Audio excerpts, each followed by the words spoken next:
Hi friends, காலை நேரத்தில் ஒரு காரசாரமான இட்லிக்கு ஒரு சட்னி ரெடி பண்ணலாம் வாங்க. ஒரு மிக்ஸி ஜார் எடுத்துக்கலாம். தக்காளி பழத்தை சின்ன சின்னதாக கட் பண்ணி மிக்ஸி ஜாரில் போட்டுக்கலாம். ஒரு மீடியம் சைஸ் வெங்காயம் பொடிசாக கட் பண்ணி வச்சுருக்கேன். ஒரு சின்ன துண்டு புளி,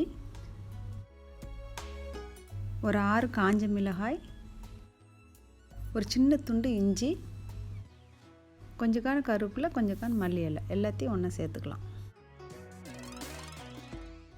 இப்போ மிக்ஸி ஜாரில் நல்லா ஃபைனாக அரைச்சி எடுத்துக்கலாம்.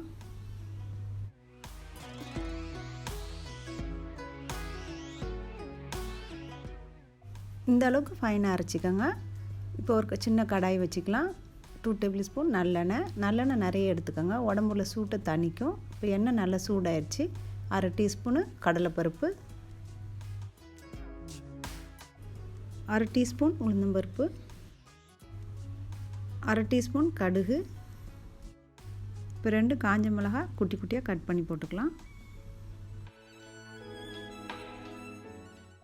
கொஞ்சம் கருவேப்பிலை, 1/4 டீஸ்பூன் பெருங்காயத்தூள்,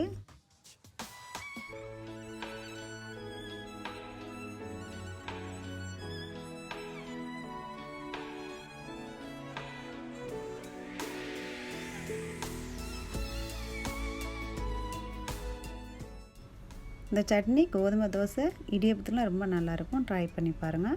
இப்போ ஒரு 1/2 கிளாஸ் தண்ணி இதில் சேர்த்துக்கிறேன். நம்ம ஊற்றின அப்புறமா 1 நிமிஷம் மட்டும் கொதிக்க வச்சு எடுத்துக்கலாம். தேவையான அளவுக்கு உப்பு, டேஸ்ட்டுக்காக ஒரு 1/2 டீஸ்பூன் சீனி சேர்க்குறேன்.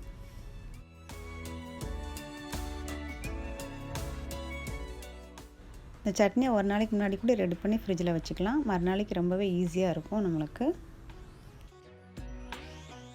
இன்றைக்கி நம்ம சேனலில் நல்ல டேஸ்ட்டாக டக்குன்னு செய்கிற மாதிரி சூப்பரான சட்னி ரெடி பண்ணிட்டோம். கண்டிப்பாக நீங்கள் ட்ரை பண்ணி பாருங்கள். ரொம்பவே நல்லாயிருக்கும். பிடிச்சிருந்துச்சின்னா லைக் பண்ணுங்கள், ஷேர் பண்ணுங்கள், சப்ஸ்கிரைப் பண்ணுங்கள். தேங்க்ஸ் ஃபார் வாட்சிங் ஃப்ரெண்ட்ஸ்.